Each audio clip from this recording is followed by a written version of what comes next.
This whole film to me was just a huge learning process. This film to me is like learning how to make a movie.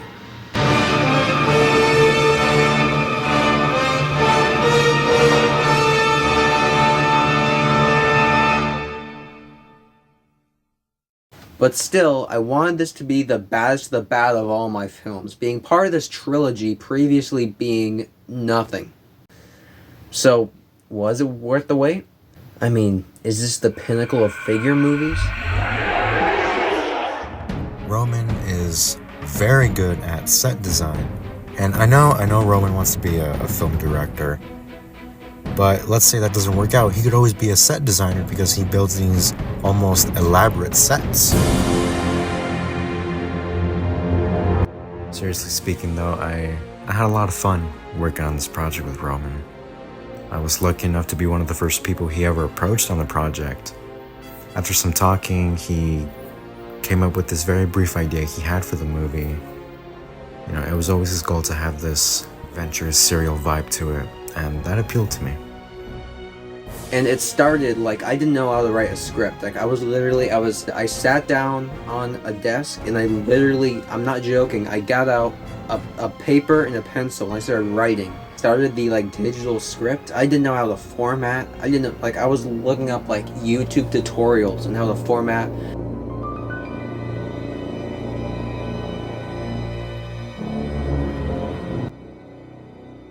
I saw behind the scenes to his building process on his puppet of Shurasu. You know, it was very, very nostalgic to when I created my own puppet for Godzilla Unknown Darkness.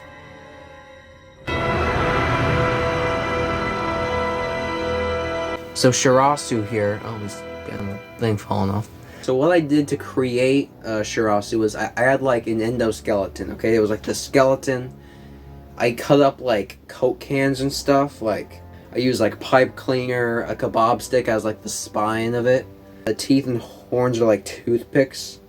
I stuck in, obviously I spray painted. In the film you see him with a closed mouth and an open mouth. That's because I made a detachable head. His heads are made out of a bottle caps I glued together. And the whole thing is hot glue too, it's all hot glue. Here with me I do have some other concepts for Shurasu. And honestly, I stayed very faithful to the design. And this is what I drew. Inspirations were a snake, and then there was this toy, this baby's toy too. It was this alien, and it was this blue fat alien, okay? Little stubby legs, right?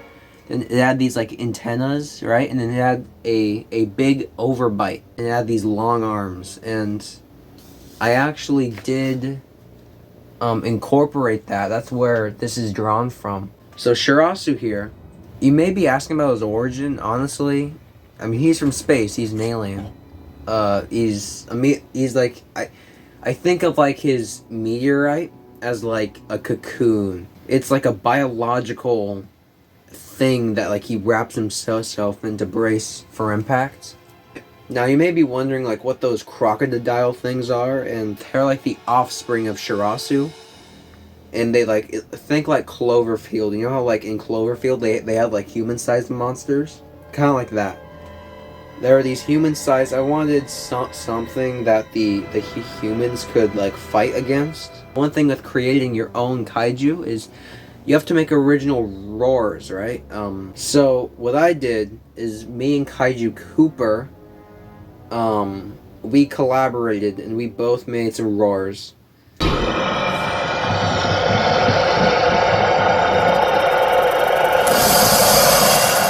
I'm proud of what I was able to accomplish in the end. I really love it, and I hope to keep it for a long time before it falls apart one day.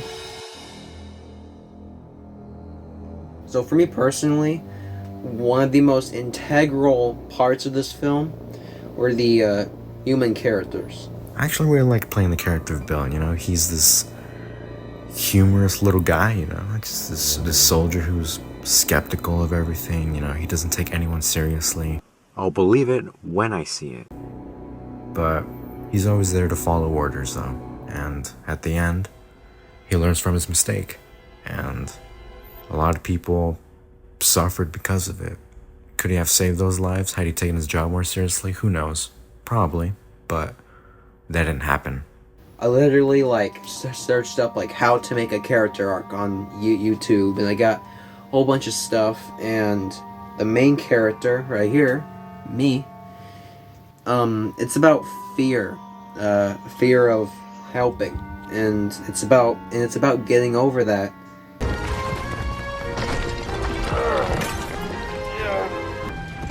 Come on, John.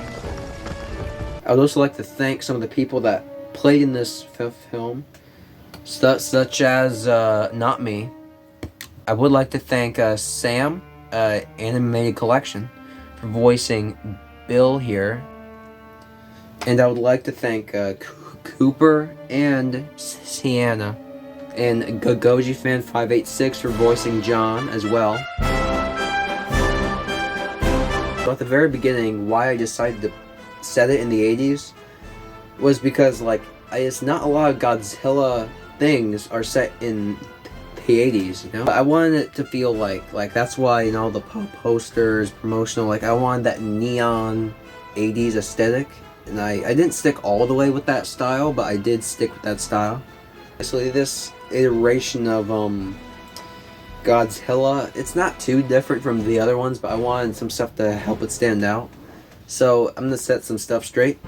So 1954 happened, but not everyone knows about it. It's almost like a folk tale at this point. And this is the second Godzilla. And in this one, he's only ever referred to as Gojira. And my canon, what happens is I think a news anchor, a American news anchor would try and translate it and turn it into Godzilla. So in this one, he's Gojira because he didn't appear in the States yet. He's only just now coming to America because he just now, you know, for the first time rose. I would like to shout out Mad Diplo Dean Chow for doing the VFX for the post-credit scene.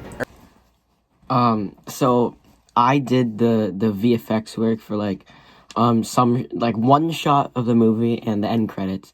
I'm very proud of it. I think I did a really great job. Keep going. Okay, so the last shot, the end credits. You know, Roman, he's an amazing director. You know, he's really direct and really he really cares about his work, and he's very, you know, sincere. He's like, get this shot done, or I'll murder your entire family in the middle of the night. And he was so nice about it. And you know, the shot I did, it was pretty easy to do. This is when I worked on KindMaster, so it's not, you know, my best work. You know, that cloud shot, it took a lot of time. It took an hour to do. I'm the type of guy that please don't hurt me. I'm the type, I'm you know, the type of guy that just, I get the thing and I get it done. And it was, you know, it was a great time, you know. And I think that Roman's a great director, and if you guys ever have the chance, work with him. He's great. And you know, he's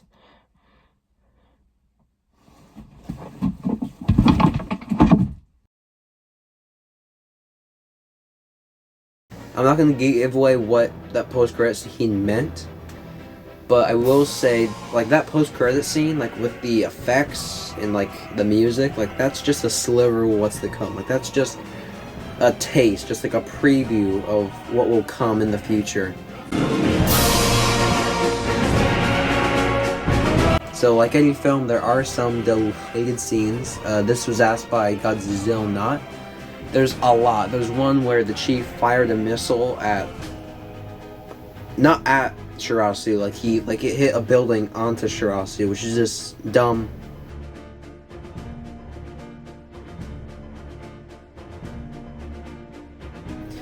There was you know, when they're going under the gate, there was a extended part of that where they see a chopper and they're saying, hey, and then the chopper gets hit by another chopper and goes.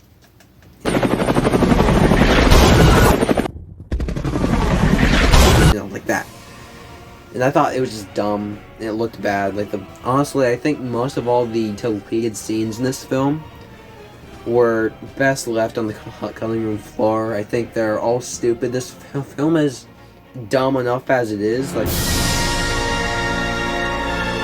the sets were none special. I used like 2 TV trays, and that was my set. It was primitive. I used like a sky board, of course. I used a lot of like ashes and dirt for the ground, and I made like buildings and all that. And that's all I gotta say about the sets, really. And yeah, that was Godzilla vs. Shurasu. I'd like to thank everyone for their support, especially the cast and crew that made this movie happen. I mean, like Sam, Cooper, Ethan, everyone who made something happen on this. Thank you. And I hope that you guys stick around for my journey into filmmaking, everything leading up to it. And I'd like to thank you. Most of all from this film, I'm proud that I finished it. You know, it may not be great or a masterpiece. It may not be the greatest film quality-wise, but what I'm truly proud of is that I stuck around. I finished it. So many people, including me sometimes, just give up on whatever they're creating because like they run into a problem that's too hard or something, and they cancel it. What I will say though is that I finished it, and most of all, I'm proud of that. I stuck around in the end, and here it is. So, look forward to the next one, and thank you.